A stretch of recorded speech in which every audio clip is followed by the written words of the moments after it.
Hey everyone, welcome back to this Connect 4 podcast where we're trying to set up conversations for you and your small group about getting connected and feeling known and ultimately getting to a place of growth and vulnerability as a small group together while we launch this year together. We've had some awesome guests so far on the podcast. This is week 3. This week we have Rich Beasley, one of your small group's pastors, with us, and an awesome gal named Becky Reinhardt. Becky is a superstar volunteer for us here at Eastview. She's been leading a small group of girls since they were in junior high. She's a high school small group leader now, has some awesome personal experiences, some awesome experiences with her kids, and then also leading a small group. And so she has a lot of wisdom to share with us today about feeling known and knowing the people around you while you're in the midst of your small group context and as you go through all that high school has to offer. So we're going to jump in just a minute. Rich, why don't you first just give us a quick recap of the first couple weeks if someone missed them or if they forgot. What have we been talking about? Hopefully you didn't miss them, but if you did, sorry. If you did not miss them, let me remind you that 2 weeks ago, Kim and I just talked about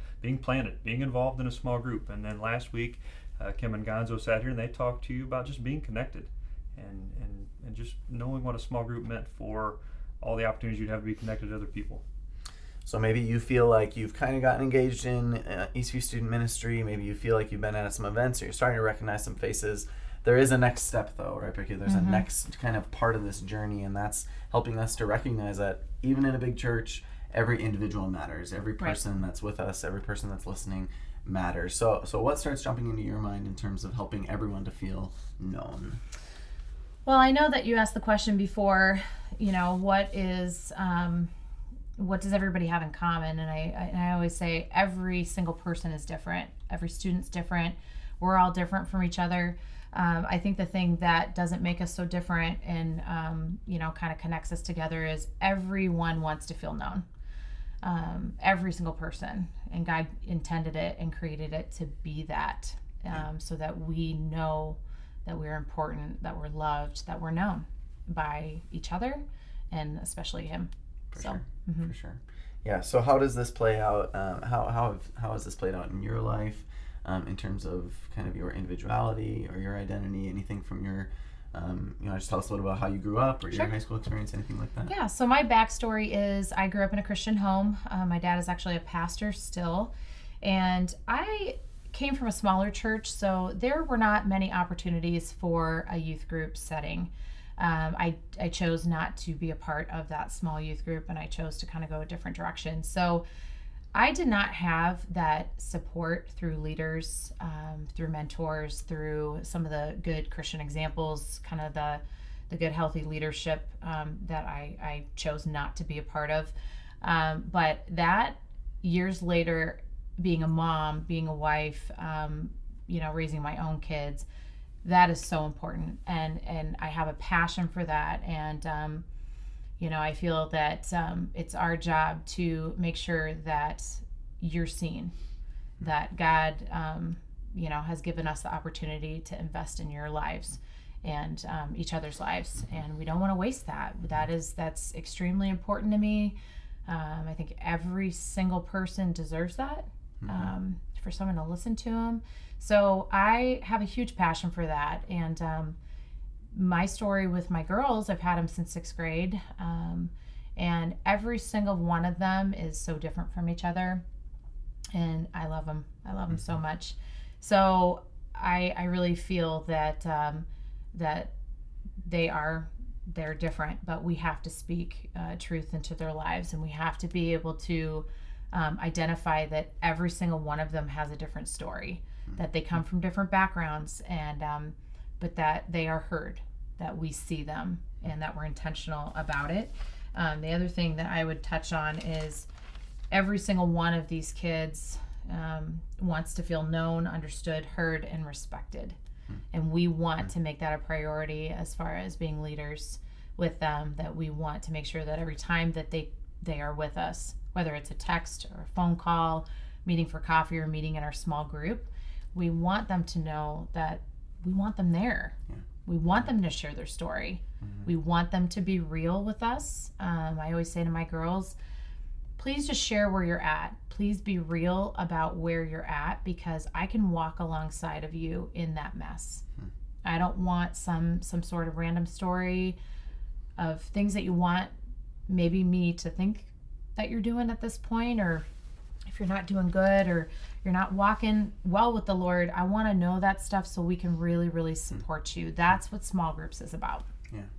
Yeah, in a lot of ways, that really is kind of the whole purpose of this whole idea, right, Rich?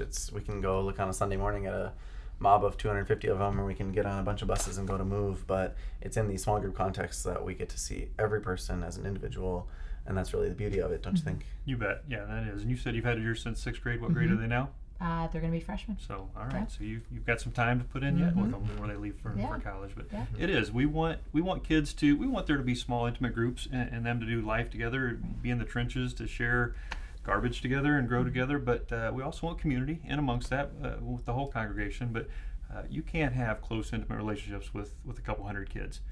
You can have with 7 or 8 and an adult or 2, and that's a great model. And that's what we want out of this. And those relationships, they really start by, just like you're saying, affirming that every one of you has a story. Every single student sitting there is different, and you're all interested in different things and invested in different things, and you care about different things. But in the name of Jesus, we come together as one family. Absolutely, right. And that's where leaders play such a huge role in kind of fostering conversation. You talked a little bit about that, about how maybe conversation isn't always the easiest when you're a high school student, you're trying to figure your life out, but that the leader can maybe help. You want to talk a little bit about that and how you can kind of play a role, or how our leaders can play a role in fostering that idea of everyone being known? Absolutely. I know I shared a story with you guys before, but I think that we all have disappointments in life. I think we all have been there many times. And when you're young, some of those disappointments can really take over and kind of play a big role in how you see yourself. I told the story about I grew up in a very athletic family. I played field hockey when I lived out east. My brother was an all-star athlete, everything. He's 21 months older than me. So I kind of, even though I was good at sports, he was great at sports. He was a really, really good athlete. And then I had an older sister and an older brother as well that played sports as well. So, but I remember, sharing the story about playing field hockey and being with all these girls. And then I had always played basketball too, transitioning into basketball tryouts. I gave it my all. I did well. I thought I had nailed my tryout, and the coach came back and actually told my dad that I wasn't good enough, that I wasn't like my brother, that I was either not trying hard enough, or I just was not worthy of being on that team. And he actually used that as a sermon example a couple years ago about how in a minute you can change someone's life, just by the things that you say. Did that define me? No, it didn't. I never picked up a basketball again, never played, which I regret, not just picking it up and saying, I'm going to show you, I'm going to work hard and I'm going to do it. That doesn't define me. But so those things in life that maybe you hear from somebody, that doesn't define you. That's not something that defines who you are. And so I think that plays a huge role back into our leadership here, that we're here to tell you that those things, they don't define you. What someone says to you in just a minute doesn't define how God sees you, how we see you, how your group see you. That we want them to know that, my goodness, you're important. Yeah. And I think the last thing we would ever want would be someone's feeling like at church that they somehow got shoved into the background, or they didn't belong, or that they were just one of the numbers or anything like that. So you have a ton of experience leading groups, Rich. What were some of the things that you did as a leader to really help your students feel known, all those things? What were some things that you did? I had a lot of fun, actually, but it takes a little effort, but hopefully it shouldn't feel like effort. But I can remember taking hiking trips with my group and making fun of one of them because he wore brand new shoes and it was muddy, but that was on him that day. But I've been to track meets, and I never will understand why someone will run willingly with no other intent but to run. But I go. I've been to musical recitals. I've been to a lot of baseball games and basketball games, and it's not just me going. I often invite other guys to go and support. But that's, if you want to be known, you need to know people, and that means seeing who they are in their element, getting involved in what they're involved in, and so it's fun, but it's just a way to be known and to let them know you know them. I think that's what we desire for every one of our students. And if you notice about some of the examples that Rich shared, none of them had anything to do with a screen. That's one thing that we have talked a little bit about. I think we should touch on is the idea of this kind of new world that we live in, it's new to us anyway, and the world that you guys all grew up in really makes it hard to be known, right? Just because of the way things work. Why don't you talk about that, how screens can be a barrier to really feeling known? Yes. So I always talk about, how social media obviously is here to stay. It's not going anywhere. It's just going to continue to get stronger. And I'm not saying social media is all bad, because I think we all use social media in good ways as well.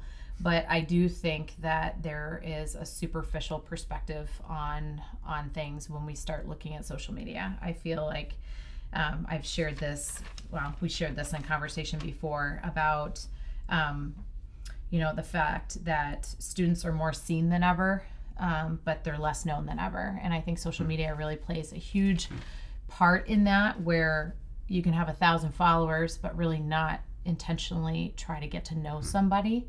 And I think that speaks very loudly into people's lives on trying to tell them who they are, and who they should be, and how they should dress, and how they should act, and how they should interact with other people, and what they should say. And when we start looking at social media and we start looking at everybody else's profiles, and we start trying to change who we are because we're really not sure who we are, that becomes a huge issue, and it causes a lot of problems. So we want to really bring things back to, don't be ashamed of your background. Don't be ashamed of where you come from. Be transparent in those things. I shared transparency is sharing where you've been. And I think that we do need to be transparent as, of course, leaders, but also with students, that we have to be able to share with each other, the things that are going on real in our lives. There's not a lot of realness, and I think there's a lot of insecurity that happens with conversations. No one really knows how to be anymore. They don't really know how to have those conversations where we're just sitting and talking like we had.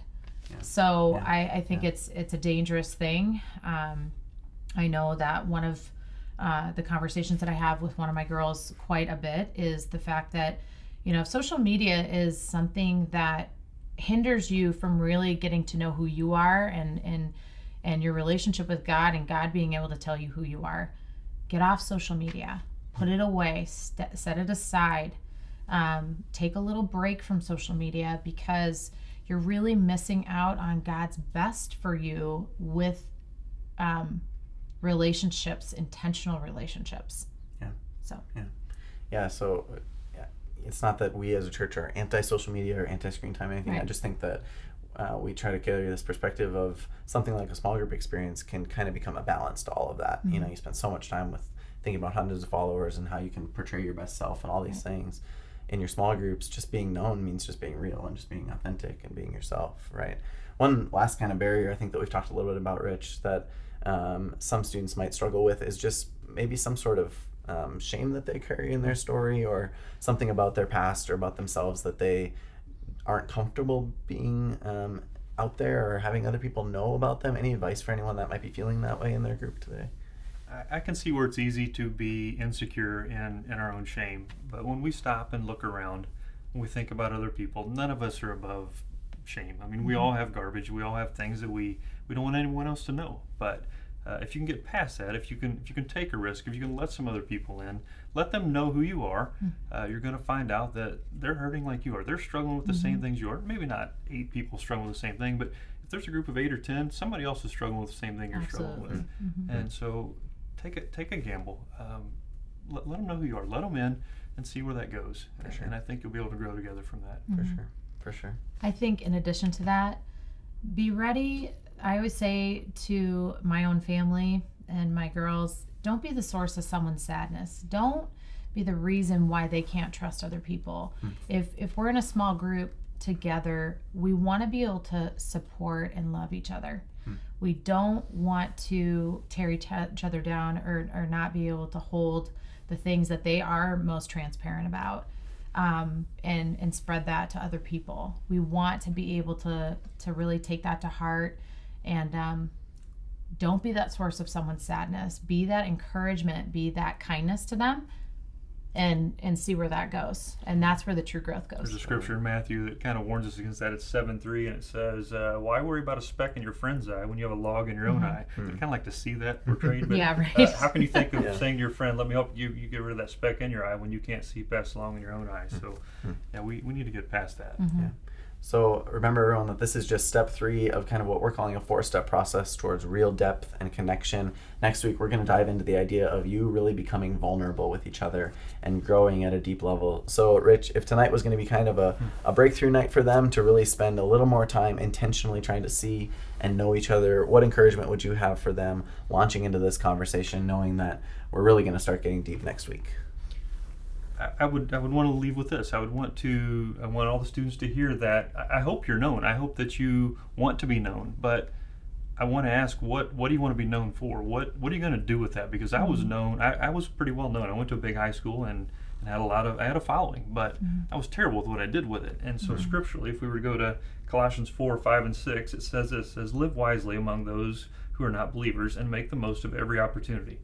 Let your conversation be gracious and attractive, so you will have the right response for everyone. So be known. That's great to want that, but what are you going to do with it when you are known? Yeah, that's awesome. So that should give you all plenty to think about, plenty to discuss tonight. Just make sure that you understand that our heart is to see and know every single one of you, especially in the midst of your small group context. So we hope you have a great conversation and that you'll join us again next week. Thanks, you guys, so much for sharing your wisdom with us.